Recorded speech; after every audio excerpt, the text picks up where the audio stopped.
Okay जी, बिस्मिल्लाहिर्रहमानिर्रहीम, अस्सलाम वालेकुम, वेलकम टू ऑल। तो चैप्टर 1 का कल हमने इंट्रो ले लिया था, खास तौर पे बीएमबीएस का पूरी का ओवरऑल हमने लिया था और चैप्टर 1 के हमने पहले छोटे-छोटे 2 टॉपिक कर लिए थे, एक अंडरस्टैंडिंग ली थी। पहली बात तो मुझे हरी बेटा ये बताएँ कि हम चैप्टर 1 में पढ़ा किसको रहे थे? देखें, मेरी बात सुनें। मैं ऑनर्स आपको को सर।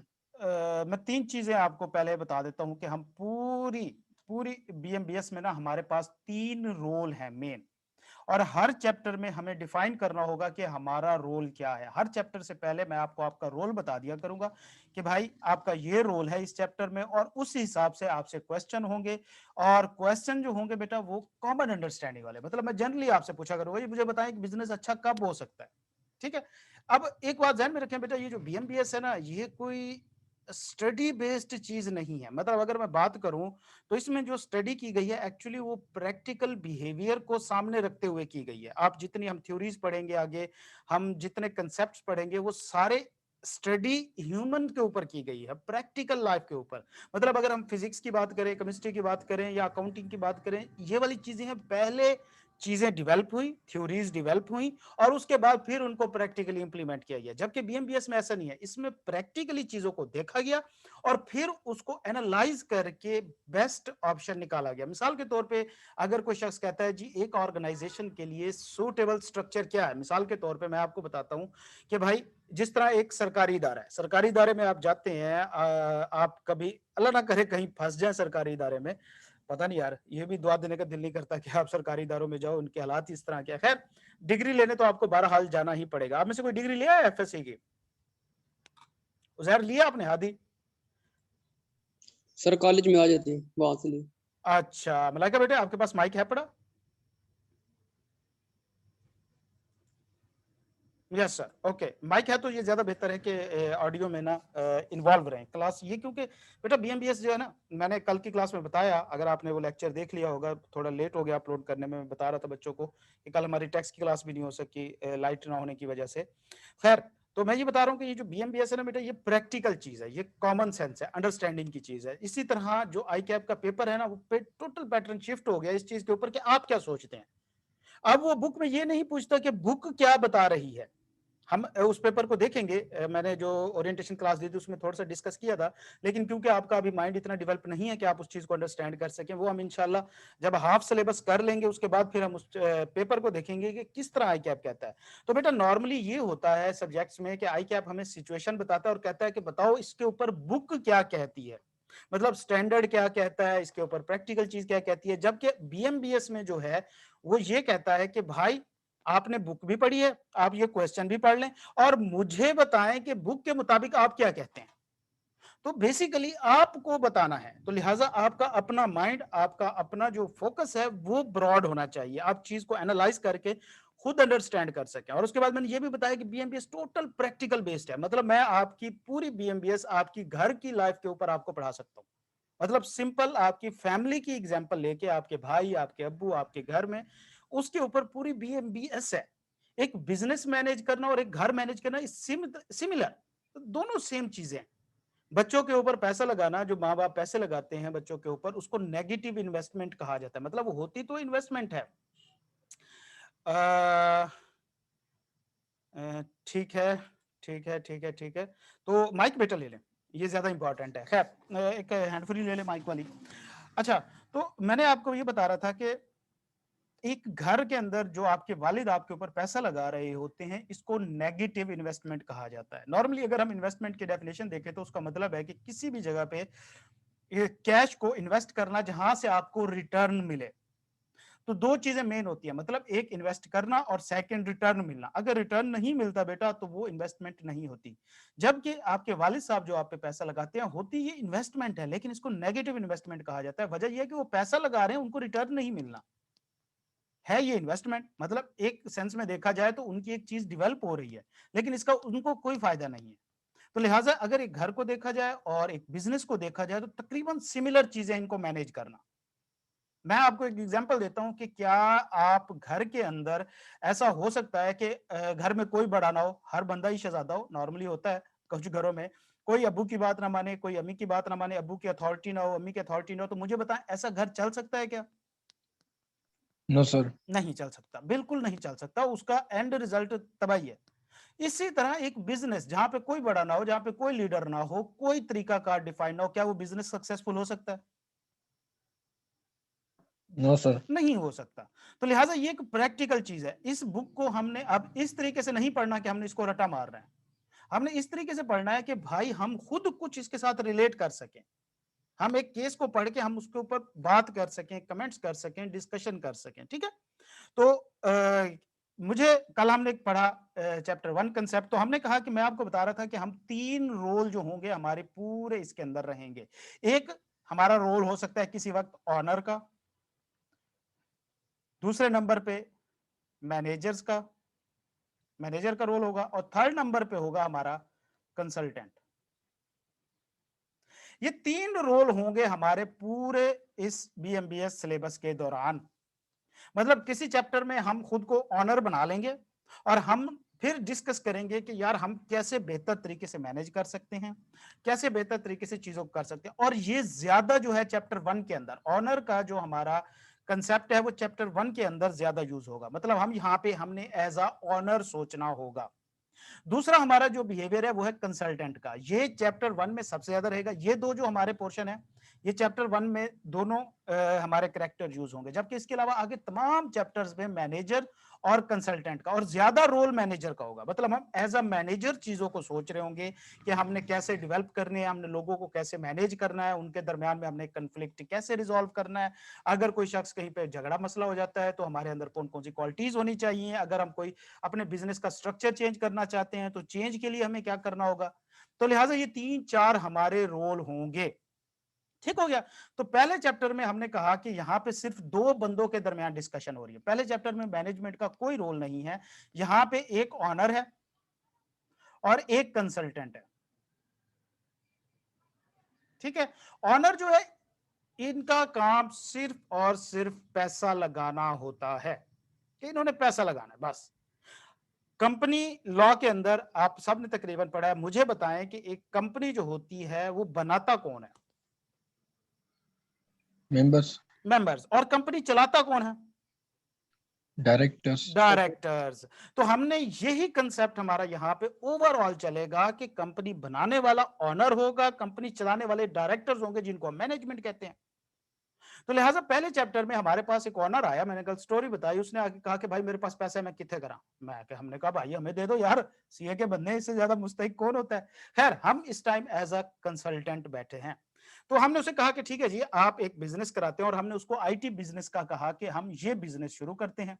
ऑनर कहते हैं जी मेरे पास इस चीज का कोई एक्सपीरियंस नहीं। हमने कहा कोई मसला नहीं, आपने काम भी कौन सा करना होता है, आप तो पैसे वाले हैं, तो आप जस्ट पैसा लगाएं, बाकी छोड़ दें, बाकी लोग काम करेंगे। वो कहता है कौन करेगा? हमने कहा मैनेजमेंट।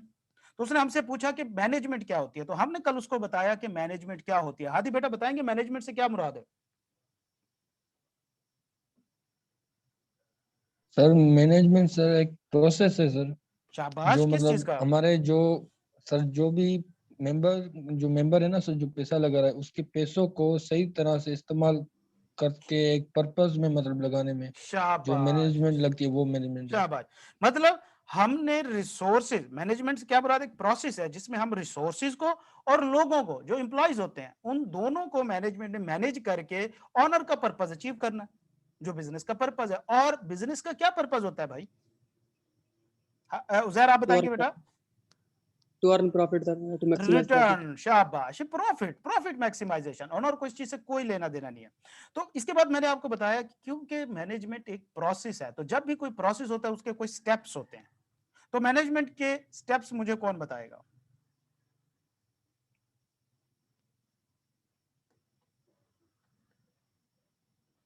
हादी। ये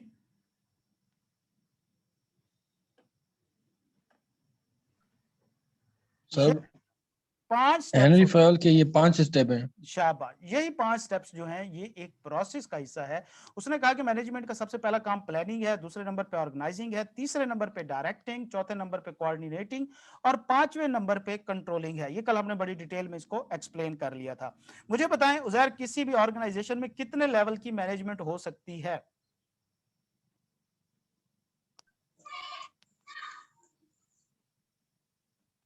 सर आइडिया है 3। कोई? 3 शाबाश, उनके नाम कोई ज़हन में आते हैं? सर हाई लेवल हो सकते हैं, मीडियम और लो। शाबाश, आपने ठीक कहा, नाम इस तरह होते हैं, लेकिन बीएम में कुछ स्पेसिफिक नाम यूज हो रहे हैं। High level management top managers कहलाते हैं, जिनके अंदर सीईओ डायरेक्टर्स वगैरह आते हैं। मिडिल लेवल मैनेजर कहलाते हैं, जिनके अंदर मतलब नॉर्मली मैनेजर, असिस्टेंट मैनेजर आते हैं। और जो लोअर लेवल होते हैं, जिनको फर्स्ट लाइन मैनेजर कहते हैं, ये वो मैनेजमेंट होती है जो डायरेक्टली वर्कर के साथ कोऑर्डिनेट कर रही होती है, जिसमें सुपरवाइजर, फोरमैन, क्लरिकल वगैरह वगैरह। जिस तरह आप चार्टर्ड अकाउंटेंट फर्म में इंशाल्लाह जाएंगे, कल को आप केपीएमजी में इंडक्ट हो जाते हैं, और वहां पे आपको पता चलेगा कि 3.5 साल में शायद एक आधी बार आप अपने पार्टनर से मिल सकें। हमारे यहाँ फर्म के अंदर कुछ हायरार्की होती है, वो इस तरह होती है कि सबसे ऊपर पार्टनर होते हैं, उनके नीचे डायरेक्टर्स होते हैं, नॉर्मली यही पार्टनर ही डायरेक्टर्स होते हैं, उनके नीचे मैनेजर होते हैं, उनके नीचे सुपरवाइजर होते हैं, उनके नीचे सीनियर और सेमी सीनियर और जूनियर्स होते हैं। ये जो ट्रेनीज होते हैं, ये इस लेवल पे होते हैं। तो लिहाजा ज्यादा से ज्यादा हमारी औकात जो होती है ना, वो यहां तक होती है। ये वाली चीजें जो है ना, ये कभी हमसे गलती हो जाए या आपका लड़ाई झगड़ा हो जाए तो फिर पार्टनर आके आपको धमकियां लगा जाते हैं बड़ी फर्म्स में, वरना ये आपको मिलते नहीं है। तो ये जो 2 लेवल है ना बेटा, ये वो लोग हैं जो डिसीजन लेते हैं। टॉप मैनेजमेंट का सिर्फ एक काम है, वो है डिसीजन लेना और इंस्ट्रक्शन देना। इनका काम क्या है? सिर्फ डिसीजन लेना और ऑर्डर देना। इनको आप ऑर्डर नहीं दे सकते, ये क्या कहते हैं, डायरेक्ट काम में इन्वॉल्व नहीं होते। ये जो बेटा मैनेजमेंट होती है, मैनेजर्स यहां पे, ये मिडल लाइन होती है। मतलब इनके 2 काम होते हैं। एक तो ये है कि यहां से जो इंस्ट्रक्शन आ रही होती हैं उनको नीचे पहुंचाना, नीचे से जो इंफॉर्मेशन आ रही होती है उनको ऊपर पहुंचाना, और टैक्टिकल लेवल के डिसीजन लेना। मतलब कि भाई क्वालिटी को इंप्रूव कैसे किया जा सकता है, टाइम सेव कैसे किया जा सकता है किसी एक असाइनमेंट के अंदर, किस तरीके से असाइनमेंट परफॉर्म करनी है, वगैरह वगैरह वगैरह। उसके बाद ये 3rd नंबर की जो मैनेजमेंट होती है, सुपरवाइजर, ये वो लोग होते हैं जो डायरेक्टली वर्कर्स को डील कर रहे होते हैं। इनका काम क्या होता है बेटा? इन्होंने टोटल इन वर्कर्स की परफॉर्मेंस के लिए जिम्मेदार होते हैं। ये ऊपर से ऑर्डर ले रहे होते हैं और नीचे से इंफॉर्मेशन या फॉलो अप जो होता है वो ऊपर भेज रहे होते हैं। समझ आई? तो ये 3 लेवल की मैनेजमेंट किसी भी ऑर्गेनाइजेशन के अंदर होती है। ये टॉप कहलाती है, ये मिडिल कहलाती है, और ये फर्स्ट लाइन कहलाती है। ठीक हो गया बेटा? क्लियर है मलाइका? Yes sir. ओके, सासा बताते जाए। माइक आपका नहीं काम कर रहा मलाइका, आवाज नहीं आ रही। अच्छा नहीं, टाइप कर दिया करें आप। आगे हम बात करते हैं मैनेजमेंट रिसर्च अप्रोच। इसको फिलहाल छोड़ देते हैं, ये टॉपिक पूरे का पूरा हम एंड तक छोड़ के रखेंगे, इसके ऊपर बात नहीं करेंगे क्योंकि ये टोटली एक सेपरेट सा टॉपिक है और अभी से आपको समझाया तो बात खत्म हो जाएगी। ओके जी, यहां तक हम पहुंच आए। हमारे सामने भाई ऑनर बैठा हुआ है, ये ऑनर बैठा हुआ है हमारे सामने, उसकी बड़ी बड़ी आंखें, ऐनक लगाई हुई है, पैसे वाला बंदा है, सर पे इसने विग लगाई हुई है नकली सी। खैर, तो इसको हमने अब बता दिया कि मैनेजमेंट क्या होती है। वो कहते ठीक है जी, ये मैनेजमेंट मुझे समझ आ गई, उसका काम भी मुझे समझ आ गया। मुझे बताएं कि अब मैं ढूंढने जा रहा हूं किसी एक शख्स को, कोई एक मैनेजर मैंने ढूंढना है, तो उसके अंदर क्या क्या खसूसियात हों तो वो बंदा अच्छा मैनेजर बन सकेगा। जाहिर बात है ऑनर ने ही मैनेजमेंट रखनी होती है। तो हम अब उसको बताएंगे कि देखो, एक अच्छी मैनेजमेंट के अंदर कुछ स्किल्स का होना जरूरी है, कुछ खसूसियात का होना जरूरी है। मुझे बताएं बेटा कि अच्छे दोस्त की क्या खसूसियात होती हैं, कोई बता सकता है?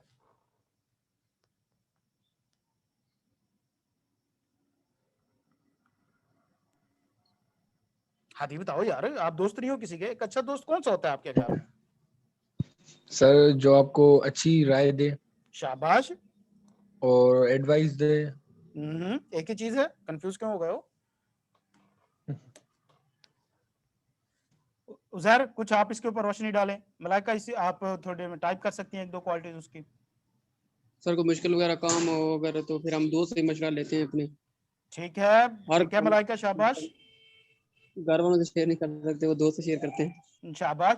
मतलब ये है कि भाई हमसे अगर कोई पूछे कि एक अच्छे दोस्त की क्या खसूसियात है, हम बता सकते हैं जी, वो हमारी बैक पे खड़ा होना चाहिए, हमारे साथ मुनाफकत ना करे, दुश्मनी ना करे, हमारे जब जरूरत हो वो हमारे साथ पेश आए, अपने इंटरेस्ट से पहले हमारा इंटरेस्ट रखे, हमें सिंसियर मशवरे दे, हमारे साथ सिंसियर रहे, सच बोले, झूठ ना बोले, कुछ छुपाए ना, हमें धोखा ना दे। ये वाली खसूसियात है ना बेटा, इसी तरह अगर मैं आपसे पूछूं कि एक घर का जो बड़ा सरबराह होता है, जिस तरह आपके वालिद साहब हैं, एक अच्छा सरबराह कौन सा हो सकता है? जो टाइम मैनेज कर पाए शाबाश, और रूल्स और रेगुलेशन पे चले, शाबाश, फैमिली रूल्स को। बना सके, बेहतरीन। हाँ, और सबको मिलाकर चले, मतलब सबको लीडर इकट्ठे की तरह। लेके चले, शाबाश। सबको इक्वल ट्रीट करे, घर के रिसोर्सेज पूरे करे, आलसी निकम्मा नहीं होना चाहिए, ऐसी बात है ना? हाँ। सिर्फ इस तरह भाई, एक मैनेजमेंट जो है, एक मैनेजर जो है, वो किसी भी ऑर्गेनाइजेशन का अबू होता है, मतलब तमाम वर्कर्स जो नीचे काम कर रहे हैं उनका अबू है। अब पूरा बिजनेस उसने मैनेज करना है, रन करना है, तो उसके अंदर कुछ क्वालिटीज होनी चाहिए। तो वो क्वालिटीज क्या होनी चाहिए? पहले नंबर पे हमने कहा कि लीडरशिप होनी चाहिए उसके अंदर। लीडरशिप से क्या मुराद है बेटा? ट्रक की बत्ती के पीछे लगाना, मतलब अगले शख्स को अपनी बातों में घेर घार के उसको इमोशनली ब्लैकमेल करके अपना काम निकलवाना। अच्छा, एक और चीज भी ध्यान में रखिएगा बेटा, पूरी बीएमबीएस में हम सिर्फ एक चीज के ऊपर, जो मैनेजमेंट होती है ना, उसका सिर्फ एक फोकस होता है, और वो क्या होता है? अपना काम निकलवाना। मतलब यार जो मर्जी कर लो, अगले बंदे को अबू बना लो, लेकिन अपनी ऑर्गेनाइजेशन का काम निकलवाओ। आप फॉर्म में जाएंगे ना बेटा, आपको अंदाजा होगा कि खास तौर पे जब कोई मुश्किल काम होता है, टफ असाइनमेंट होती है, या लेट सिटिंग करानी होती है, या किसी ऐसी जगह भेजना है, जिस तरह के एग्जांपल के तौर पे हम जो करते हैं, तो एफबीआर में अगर जून जुलाई का महीना चल रहा है, आपको एफबीआर जाना है, तो हमारा ऑफिस काफी दूर है, जोल टाउन से उधर अनारकली तक काफी अच्छा खासा डिस्टेंस पड़ जाता है, 15 किलोमीटर का। तो फिर क्या होता है, जिसको भेजना होता था ना, तो हम उसके पास जाके बैठते थे, उसको, यार बड़ा अच्छा काम करते हो आप, तो इस तरह करते रहे तो भाई आप तो छा जाओगे। ये तो आप लिटरली, मेरे पार्टनर ने मुझे एक बार कहा था कि इंशाल्लाह आप बस स्टडी करो, क्वालिफाई करो, आप पार्टनर बन जाओगे फर्म में। तो खैर, टिका के उसकी बटरिंग वगैरह की जाती है, उसको हाइप पे क्रिएट की जाती है, लेकिन पर्पस क्या होता है उसका? पर्पस इतना होता है कि भाई ये बंदा जाए और किसी तरह ये काम करके ले आए, बस एक बार वो काम हो जाए, किथे गए ओदे वादे, किथे गईयां ओदियां कसमा, तो वो एक डिफरेंट चीज है। तो लीडरशिप से मुराद ये है बेटा कि किसी शख्स को अपनी बातों में लगवा के अपना काम निकलवाना, ये लीडरशिप स्किल कहलाती है। ठीक हो गया? आप सबको अंदाजा होगा नए पाकिस्तान के नारे के पीछे कितने ख्वार हुई है अवाम। अच्छा, दूसरी स्किल बेटा, टाइम मैनेजमेंट, कि भाई एक मैनेजर जो है उसके लिए जरूरी है कि वो टाइम मैनेज करने की स्किल रखता हो।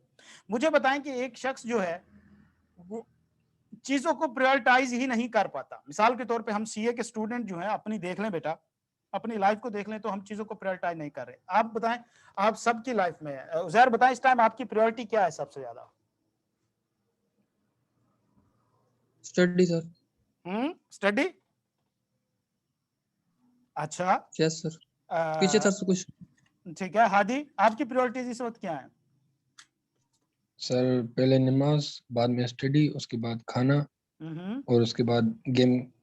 ये ठीक हो गया। उजैर, आपका दूसरे 2-3 ऑप्शन मिलाएगा, आप भी कोई अपने 1-2 ऑप्शन टाइप करें कि आपकी इस टाइम स्टडी की आपकी प्रायोरिटीज क्या है इस टाइम?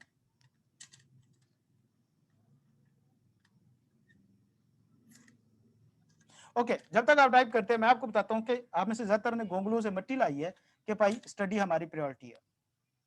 पुत्र, स्टडी प्रायोरिटी किस वजह से है? देखो, हमारी लाइफ में इस टाइम 3 या 4 चीजें मौजूद हैं। एक क्वालिफिकेशन, एक रिलेशंस, मतलब हमारे फ्रेंड्स वगैरह, और एक फाइनेंस। ये इस टाइम 3 हमारे मेन इशू हैं अगर मैं सीए की स्टूडेंट की लाइफ के ऊपर जाएं। हाँ, एक चौथा इशू जो हमें सबसे ज्यादा लगता है, जिसकी प्रायोरिटी हमें सबसे ज्यादा होती है, वो मैरिज है। ठीक है? तो लिहाजा अब अगर हम इसमें देखें कि हमने प्रायोरिटाइज क्या किया हुआ है, कि हमने इसमें से सबसे पहले क्या अचीव करना है। एक्चुअली तो हम देखें तो इसमें से 2-3 चीजें इकट्ठी अचीव करने की कोशिश कर रहे हैं। आपकी प्रायोरिटी नहीं है बेटा। मतलब हम क्वालिफिकेशन को भी साथ लेके चलना चाहते हैं, हम रिलेशनशिप को भी साथ लेके चलना चाहते हैं, और चाहते हैं कि कोई फाइनेंस का भी जुगाड़ हो जाए, और हम फ्रीलांसिंग भी साथ में करना चाहते हैं, कुछ पैसा भी कमाना चाहते हैं, इन्वेस्टमेंट भी करना चाहते हैं। और जाहिर बात है ना, रोज फेसबुक पे ये चीजें देख रहे होते हैं, घर बैठ के पैसा कमाओ। तो भाई ये प्रायोरिटीज नहीं होती। इस तरीके से आप सारा अपना टाइम वेस्ट कर रहे हैं, इसके अलावा कुछ भी नहीं कर रहे। असल में वजह पता है क्या होती है कि बेटा हमारी यहाँ पे मेंटोरिंग नहीं है, हमें कोई यहाँ पे गाइड नहीं करता, कोचिंग नहीं होती। एफएससी तक तो हमें सिर्फ इतना पता होता है जी मेडिकल है या नॉन मेडिकल है, मतलब इंजीनियर बनना है या डॉक्टर बनना है। जब हमारा मेरिट नहीं बनता तो तब हमारे सर पे पड़ती है, यार कुछ और भी होता है, वो जी सीए होता है, वो एक बड़ी डिग्री है, हैवी है, उसकी बड़ी तनख्वाह होती है, चलो जी सीए कर लेते हैं। अब जब हम सीए में आते हैं, हम में से तकरीबन 95% को ये भी नहीं पता होता कि सीए में लेवल है, मॉड है या सेमेस्टर है। आप में से किस शख्स को पता था सीए में आने से पहले कि वहां पे लेवल है? सर मुझे था। आपको था? किसने बताया था? सर स्कूल में आए थे। अच्छा, स्कूल में सेमिनार हुआ था। मलाइका, आपको पता था यस बेटा? सर।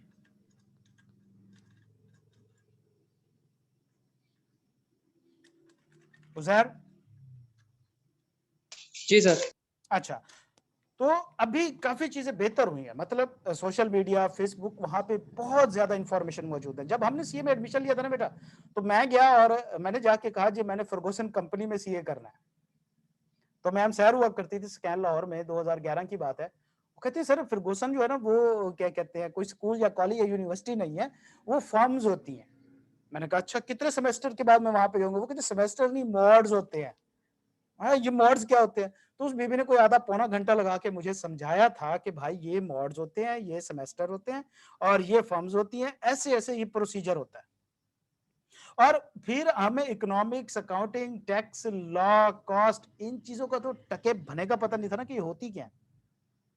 तो लिहाजा क्या हुआ कि हम चीजों को प्रायोरिटाइज नहीं कर पाए। मसलन हमें यही लगा कि यार 50% मार्क्स लेने हैं बस।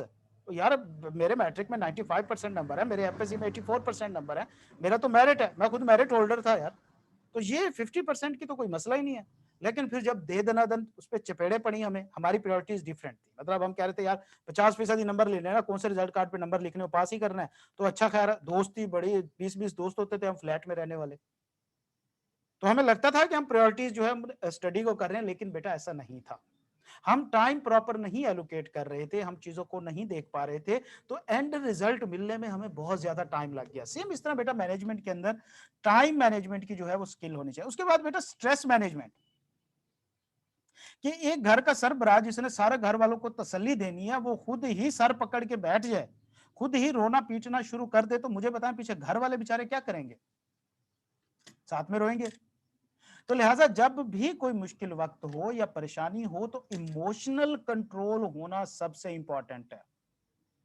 मतलब अगर कहीं पे स्ट्रेस आ जाती है, स्ट्रेस से मुराद होता है नेगेटिव फीलिंग, किसी चीज के बारे में ओवरलोड की वजह से कोई नेगेटिव फीलिंग या negative impact on your physical and mental condition जो होता है, उसको स्ट्रेस कहते हैं।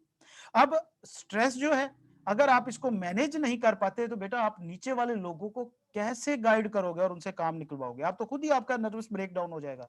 तो ये तीसरी स्किल होनी चाहिए। चौथी है बेटा, अच्छा एक और चीज भी, कि इनके ऊपर पूरा पूरा चैप्टर मौजूद है। लीडरशिप के ऊपर हम चैप्टर 8 पढ़ेंगे, स्ट्रेस मैनेजमेंट के ऊपर भी हम पूरा चैप्टर पढ़ेंगे। और अच्छा, अगली स्किल है इनोवेशन एंड क्रिएटिविटी, कि एक जो मैनेजर होता है, उसने डिसाइड करना होता है कि मार्केट के अंदर कौन सी प्रोडक्ट जो है वो ज्यादा अच्छी चल रही है। मिसाल के तौर पे हमें पता है कि इस टाइम मार्केट में साबुन जो चल रहे हैं वो सारे 99% कीड़े मार रहे हैं, कोई एक कीड़ा बच रहा है। अब एक मैनेजर जो है उसके जहन में क्रिएटिविटी आती है, और वो सिंपल क्या कहते हैं, कोई ऐसा साबुन इजाद करता है जिससे वो 100% कीड़े मार देता है। तो एक नई चीज उसने इनोवेट कर दी। तो क्या वो मार्केट में ज्यादा सक्सेसफुल नहीं रहेगा अपने कंपेटिटर साबुनों से? होगा सर। Yes sir. बिल्कुल। तो ये एक मैनेजर को तखय्युलाती होना चाहिए, उसे पता होना चाहिए कि ज्यादा अच्छी प्रोडक्ट मैं कैसे बना सकता हूं, मार्केट को ज्यादा अट्रैक्टिव तरीके से कैसे कह सकता हूं। उसके बाद 5वें नंबर पे बेटा कम्युनिकेशन होनी चाहिए। कम्युनिकेशन की स्किल सबसे इंपॉर्टेंट है बेटा, ये हर बंदे के लिए, जरूरी नहीं कि मैनेजर, एक स्टूडेंट के लिए भी कम्युनिकेशन स्किल जो है ना बहुत ही ज्यादा इंपॉर्टेंट है आपकी पूरी लाइफ के लिए। मैंने यकीन करें लाइफ में ऐसे ऐसे चार्टर्ड अकाउंटेंट देखे हैं जो प्रेजेंटेशन ही नहीं दे सकते, टांगे कांपने लग जाती हैं। 20 लोग सामने हो ना, तो वो खुद प्रेजेंटेशन नहीं दे सकते। हमारा सीए का सबसे बड़ा अलमिया ही बेटा, मुझे लगता है ना कि अगर हम सीए में कहीं पे लैग कर रहे हैं दो जगहों पे, एक प्रोफेशनलिज्म में और एक कम्युनिकेशन में, हमने दोनों चीजों का मतलब समझा ही नहीं है। ना हमें प्रोफेशनलिज्म सिखाई जाती है, ना हमें कम्युनिकेशन सिखाई जाती है। आप फॉर्म में जाएं, आगे एफबीआर में जाएं, वहां पे कमिश्नर फीमेल आ गई, आप बैठ गए भाई, लो जी हो गया काम, क्लाइंट गया बेचारा। हम कम्युनिकेट ही नहीं कर पाते, अपनी बात समझा ही नहीं सकते। जब कोई बात करनी हो, हमारा माइंड जो है वो ब्लैंक हो जाता है। हाँ, बाहर निकल के हमारे माइंड में बड़े आइडिया, मैंने ऐसे कर देना था, मैंने ऐसे कह देना था, मैं ये जवाब दे देता, अंदर बैठे हुए ब्लैंक होते हैं। तो बेटा कम्युनिकेशन जो है ये सबसे इंपॉर्टेंट स्किल है, चाहे वो कोई भी शख्स हो। जब एक मैनेजर का हमने ऊपर स्टेप देखा था प्रोसेस का, कोऑर्डिनेशन, कि दो या दो से ज्यादा डिपार्टमेंट या मुख्तलिफ लोगों के दरमियान एक मैनेजर जो है वो कोऑर्डिनेट करता है, कोऑर्डिनेशन कराता है लोगों की। तो वो coordination with communication he possible है। एक मैनेजर प्रॉपरली चीज जो है वो कम्युनिकेट ही नहीं कर सकता, आगे लोगों को बता ही नहीं सकता, वो कैसे सक्सेसफुली एक टास्क कंप्लीट कर सकता है।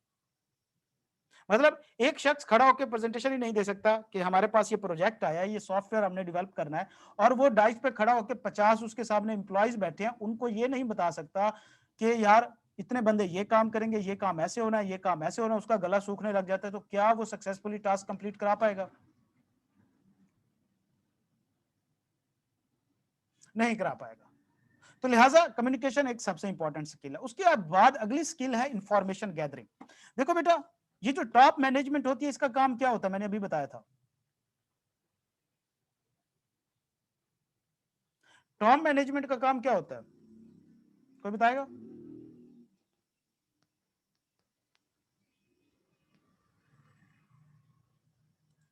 बेटा इनका काम होता है डिसीजन करना, डिसीजन मेकिंग जो होती है वो इनका काम होता है। अब मुझे बताएं कि जो डिसीजंस होते हैं वो किस चीज के ऊपर बेस कर रहे होते हैं? इंफॉर्मेशन के ऊपर। भाई आपको जब तक ये पता ही नहीं चलेगा कि आपके कस्टमर जो हैं वो आपसे खुश हैं या नहीं है, आप कैसे अपनी सर्विसेज इंप्रूव कर सकते हैं? आपको जब तक कोई आके नहीं बताएगा कि भाई जो जो आप जिंगर बर्गर के अंदर पैटी रखते हैं चिकन की, ये थोड़ी सी हार्ड होती है, आप कैसे उसको ज्यादा बेस्ट कर सकते हैं? तो लिहाजा किसी भी मैनेजर के लिए इंपॉर्टेंट होता है कि वो इंफॉर्मेशन गैदर करता रहे, ताकि उसे पता चले कहाँ पे प्रॉब्लम है, कहाँ पे इश्यूज है, कहाँ पे स्ट्रेस क्रिएट हो रहा है, कहाँ पे कॉन्फ्लिक्ट क्रिएट हो रहा है, कहाँ पे मामला ठीक जा रहे हैं, कौन सा डिसीजन हमें किस वक्त के लिए लेना है। इंफॉर्मेशन वो कई तरीकों से गैदर कर सकता है, वो एम्प्लॉयज के इंटरव्यू कर सकता है, वो कस्टमर से फीडबैक ले सकता है, वो लोगों से क्वेश्चन फिल करा सकता है। आप कभी पीटीसीएल जैज या इनकी हेल्पलाइन पे कॉल करें तो बाद में आपको फीडबैक के लिए मैसेज आता है, नहीं आता? कभी आया है? आता है सर। उसका क्या यस सर। पर्पस होता है, वो क्या मतलब उन्होंने वहां पे ऑफिस में तमगे लगाने होते हैं जी भाई इस बंदे का क्वालिटी को इम्प्रूव करने के लिए क्वालिटी को इंप्रूव, बोलते हैं। वो इंफॉर्मेशन गैदर कर रहे होते हैं। तो लिहाजा मैनेजमेंट के अंदर इंफॉर्मेशन गैदरिंग स्किल होनी चाहिए। उसके बाद बेटा निगोशिएशन। देखिए मुझे एक बात बताएं, हादी आप घर में कितने बंदे रहते हैं? 3 सर। 3 हैं, मतलब अम्मी अबू और आप? अम्मी, भाई और मैं। वाले साहब? उनका इंतकाल हो गया है। इन्ना लिल्लाहि व इन्ना इलैहि राजिऊन, मगफिरत करे उनकी। अच्छा तो बेटा देखें, अच्छा आप घर में 3 बंदे रहते हैं, क्या आप दोनों भाइयों का कभी कॉन्फ्लिक्ट नहीं हुआ आपस में? होता है सर। होता है। भाई एक घर में यहाँ पे 3-4 लोग रहते हैं, वहां पे कॉन्फ्लिक्ट अनअवॉइडेबल है। तो मुझे बताएं कि ऑर्गेनाइजेशन जहां पे 500-600 बंदा काम कर रहा है और वहां पे चुचू का मुरब्बा है, मुख्तलिफ कल्चर से, मुख्तलिफ इलाकों से, मुख्तलिफ सोसाइटी के लोग इकट्ठे हुए बैठे हैं, वहां पे कॉन्फ्लिक्ट नहीं होगा? होगा सर। हाँ होगा। अब इसका क्या मतलब है कि कॉन्फ्लिक्ट हो तो डंडा उठा लिया जाए, लोगों को निकाल देना चाहिए? No sir. नहीं भाई, उसको मैनेज करना आना चाहिए, आप चीजों को निगोशिएशन कर सकें, आप 2 लोगों के दरमियान मामले को सुलझा सकें, आप कोई डिसीजन ले सकें, ये एक इंपॉर्टेंट स्किल है। और उसके बाद कोचिंग एंड मेंटोरिंग। कोचिंग से मुराद होता है बेटा शॉर्ट टर्म किसी स्किल को इंप्रूव करना। मिसाल के तौर पे आप एक ऑर्गेनाइजेशन में काम करते हैं, वहां पे सारा कुछ मैनुअली हो रहा था, यकदम ही एक दिन जनाब उन्होंने 10 कंप्यूटर ला के रखे और उन्होंने कहा कि जी इसके ऊपर काम करना शुरू करो, क्या आप कर लेंगे? No sir. आप में से किसने किसी सरकारी दफ्तर का चक्कर लगाया, मुझे बताएं जरा। मैंने सर। कहाँ का बेटा?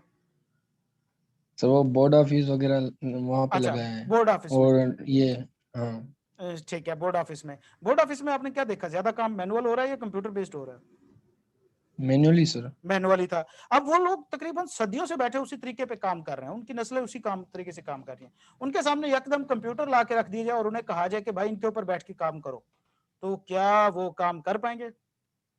नो सर, वो समझेंगे एलियन हो गए। वही ना, ये तो कोई अंधे के हाथ में बटेर वाली बात है ना, उस बेचारे को समझ ही नहीं आएगी क्या है। बंदर के हाथ में माचिस आ जाएगी, उसने जंगल ही जला देना। तो भाई यस सर। अब जाहिर सी बात है कि ये मैनेजमेंट का काम है। अब या दो तरीके हैं, या तो भाई मैनुअल तरीके पे चलते रहो। अब जाहिर बात है कि मैनुअल तरीके पे चीजें इतनी स्लो हैं कि एक ऑर्गेनाइजेशन पीछे रह जाएगी, कंपेटिटर से पीछे रह गई, प्रॉफिट ही नहीं जनरेट होगा, तो प्रॉफिट भी तो करना है, मार्केट में जाना भी है। तो लिहाजा आईटी सिस्टम जो है इंप्लीमेंट करना जरूरी हो गया। तो अब मैनेजमेंट को चाहिए कि वो कोचिंग करे, उनको सिखाए कि कंप्यूटर कैसे चलाया जाता है, 30 दिन की ट्रेनिंग दे उनको। ये कोचिंग कहलाती है। मेंटोरिंग से क्या मुराद है बेटा? आपने कभी देखा है कि मुख्तलिफ स्कॉलर्स या ये जो जाहिद कवि साहब हैं या इस तरह और दूसरे मोटिवेशनल स्पीकर हैं, मुख्तलिफ कंपनीज में जाके वो कर रहे होते हैं, स्पीचेस कर रहे होते हैं और मोटिवेशन झाड़ रहे होते हैं? जी सर। बेटा ये क्यों होता है? किसी भी कोई भी ऑर्गेनाइजेशन होती है ना, वो क्या करती है, वो ना सेमिनार रखती है, मतलब हर मंथली, वीकली, या आप कह सकते हैं ज्यादातर क्वार्टरली होते हैं, कोई ना कोई सेमिनार होता है। कभी वो मौलाना तारिक जमील साहब को बुला लेते हैं, कभी वो किसी और को बुला लेते हैं। ये क्यों करते हैं? उसकी वजह क्या होती है बेटा? इसकी वजह होती है मेंटोरिंग करना, मतलब ओवरऑल एक शख्स को इंप्रूव करना। देखो, किसी एक स्किल को इंप्रूव करना कोचिंग कहलाता है। किसी भी शख्स की एक स्किल को, मतलब जिस तरह मैंने आपको कहा आप उनको कंप्यूटर सिखा देते हैं, ये कोचिंग है। मेंटोरिंग से मुराद है किसी पूरे शख्स को ओवरऑल इंप्रूव करना, मतलब उसका कॉन्फिडेंस लेवल इंक्रीज करना, उसका ईमानदारी इंक्रीज करना, उसका क्या कहते हैं मोटिवेशन इंक्रीज करना, उसके प्रोडक्टिविटी को इंक्रीज करना।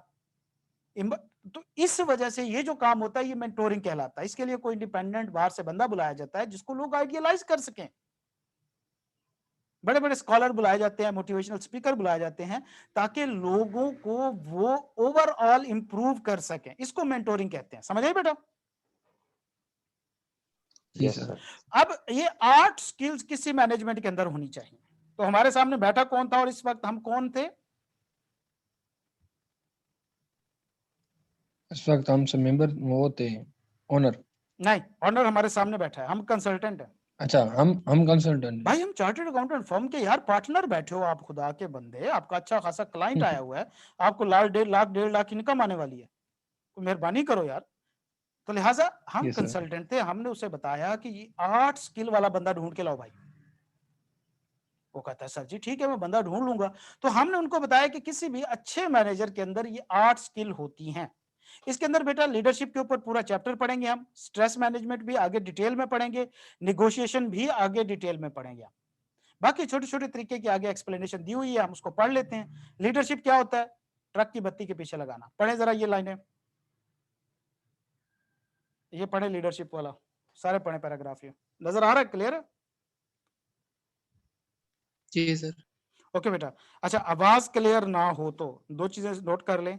अगर मेरी आवाज क्लियर नहीं आ रही, इसमें दो मसले हो सकते हैं। एक तो ये है कि आवाज डिस्टॉर्ट हो रही है, टूट रही है, बीच में गैप आता है, पूरी आवाज क्लियर नहीं आ रही, तो वो नेट का इशू हो सकता है। वो ज्यादातर केस क्या कह सकते हैं कि वो आपकी साइड पे होगा, क्योंकि मेरे पास 4G है जोंग का। दूसरा इशू हो सकता है कि आवाज आ रही है रेगुलर लेकिन खराब सी आ रही है या बहुत स्लो आ रही है, तो वो आपने फौरन बताना है, वो मेरे एंड पे इशू होगा। हो सकता है मॉड्यूल वगैरह हिल जाते होते हैं। दूसरे नंबर पे स्क्रीन है। अगर स्क्रीन धुंधली आ रही है तो आपने फौरन मुझे बताना होगा कि सर स्क्रीन जो है वो क्लियर नहीं है, धुंधली है, तो उसके लिए हमें नई मीटिंग स्टार्ट करनी पड़ेगी, वो सर्वर का इशू होता है। ठीक है, कभी कभी ऐसा हो जाता है।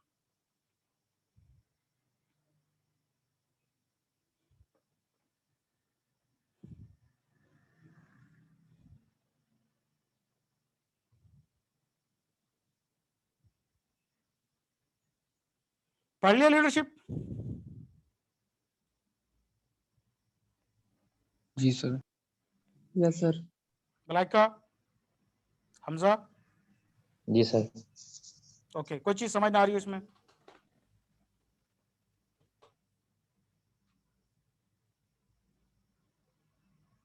ओके, दूसरी स्किल टाइम मैनेजमेंट थी। तो इसके अंदर ये एक सबसे इंपॉर्टेंट स्किल है। अब देखें बेटा, इस चैप्टर के अंदर 7 या 8 टॉपिक हैं जो इंपॉर्टेंट है, और इसमें से 10 नंबर पक्के हैं।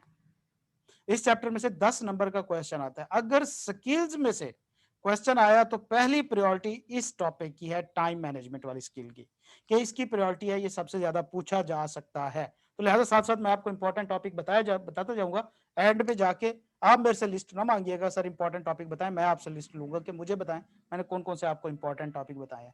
तो टाइम मैनेजमेंट की स्किल जो है ये सबसे इंपॉर्टेंट है। पिछले 2-3 अटेम्प्टों में ये नहीं पूछी गई, अब इसका बहुत ज्यादा चांस है इस अटेम्प्ट में। टाइम मैनेजमेंट से क्या मुराद है कि भाई अपने टाइम को इफेक्टिवली यूज करके डेडलाइन के अंदर किसी टास्क को कंप्लीट करना। अब कौन से ऐसे मसले होते हैं जिसकी वजह से एक मैनेजर जो है वो टाइम मैनेजमेंट नहीं कर सकता? इसको कहते हैं barriers to effective time management. Barrier से मुराद होता है बेटा रुकावट, कोई डिस्टॉर्शन, डिस्टरबेंस, रुकावट, उसको बैरियर कहते हैं।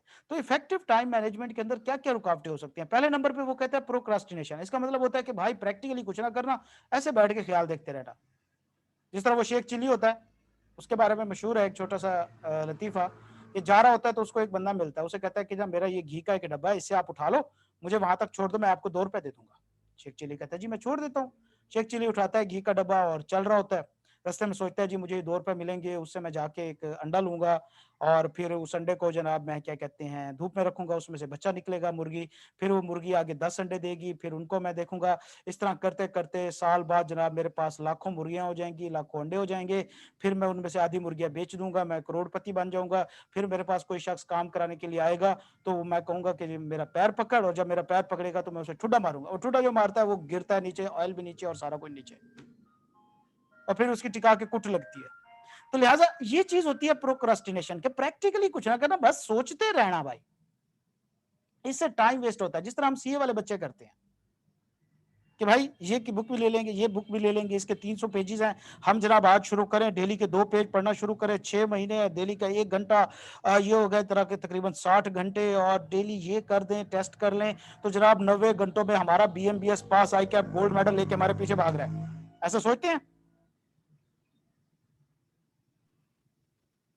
Yes sir. हाँ यस जी सर। बिल्कुल। और फिर अगली अटेम्प्ट में मेरे पास पढ़ने आए हुए होते हैं बच्चे। तो यस सर। भाई ये प्रोक्रास्टिनेशन कहलाती है। इस तरह इनइफेक्टिव डेलीगेशन, कि भाई सारा काम अपने पास रख लेना, या प्रॉपर्ली लोगों डेलीगेट्स करने से मुराद है किसी को दे देना। जिस तरह मेरे पास एक बड़ा काम है, अब जिस तरह हम टैक्स में करेंगे कि मैं नोट्स बनाना जो है वो स्टूडेंट को दूंगा। वजह क्या है कि मैं अपने कोर एक्टिविटी के ऊपर फोकस कर सकूं। मेरी कोर एक्टिविटी क्या है कि मैं आपको ज्यादा अच्छे तरीके से समझाऊं और प्रैक्टिस करा सकूं। ठीक है, तो लिहाजा मैं डेलीगेट कर दूंगा। बेटा करते हैं, सारे ही करते हैं, हम खुद ही करते रहते हैं। तो स्टूडेंट, हम भी तो स्टूडेंट ही है, यही हाल होता है हमारा भी भाई। अच्छा, तो क्या होता है कि अब मैं अगर उसको डेलीगेट नहीं करता, मतलब मिसाल के तौर पे मैंने नोट्स बनाने हैं, मैंने उसकी प्रैक्टिस करनी है, उसके बाद मैंने उसको खुद समझना है, फिर आगे बच्चों को समझाना है, उसकी मैंने प्लानिंग करनी है। अगर मैं ये सारा कुछ करूंगा और साथ में मैंने 3-4 लेक्चर और भी देने हैं, तो भाई मैं कोई भी काम प्रॉपरली नहीं कर पाऊंगा। तो इससे बेहतर नहीं है कि मैं सिर्फ अपने कोर काम के ऊपर, कोर एक्टिविटी के ऊपर फोकस करूं, जिसका मैं ज्यादा से ज्यादा रिजल्ट निकाल सकूं। जो नॉन कोर एक्टिविटीज हैं वो मैं नीचे डेलीगेट कर दूं। कुछ अगर मैं दिन का 1 पेज पढ़ाता हूँ, हाफ पेज मैं हादी को दे दूं कि भाई ये तुमने टाइप करना है, हाफ किसी और को दे दूं, ये टाइप करना है आपने, इनकी तैयारी हो जाएगी, मेरा क्या कहते हैं अपना टाइम बच जाएगा, मैं ज्यादा कोर एक्टिविटी में अपना काम टाइम लगा लूंगा, और एट द एंड क्या होगा कि हम दोनों पार्टीज का फायदा होगा। अगर ये नहीं हो सकता, इनइफेक्टिव डेलीगेशन होती है, तो फिर भाई टाइम के अंदर आप काम नहीं कर पा सकते। उसके ऊपर mismanaging paperwork and official document, कि आप भाई प्रॉपरली फाइल, अब जब जाएंगे ना फॉर्म में पुत्र, तो वहां पे सबसे पहला काम आपसे यही कराया जाता है। मैं फॉर्म में गया जब शुरू में, तो हमारे मैनेजर होते थे जवाद साहब, अल्लाह ताला उनको लंबी उम्र दे, बहुत ही अच्छे इंसान।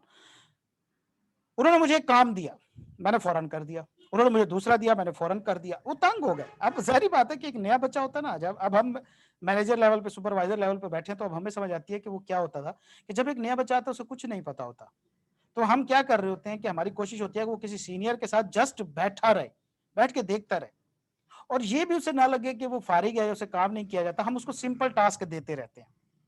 अब क्योंकि वो बच्चा नया नया होता है, वो एफिशिएंसी झाड़ने के चक्कर में फौरन टास्क कर रहा होता है, मैं भी यही कर रहा था। मैंने जब 2 टास्क कंप्लीट किए ना, जवाद साहब उठे, अलमारी में गए, वहां पे कोई बॉक्स फाइलें पड़ी थी 6-7, जिसके अंदर वॉचर और बिल वगैरह लगे हुए थे फर्म के, सारे लेके आए, टेबल पे डाला, उनको मिक्स किया, मुझे कहते हैं इनको तरतीब लगाओ। फिर से तरतीब लगाओ सारी वोचर फाइलिंग को। तो बेटा अगर आपकी फाइलिंग, डॉक्यूमेंटेशन, अच्छा मीटिंग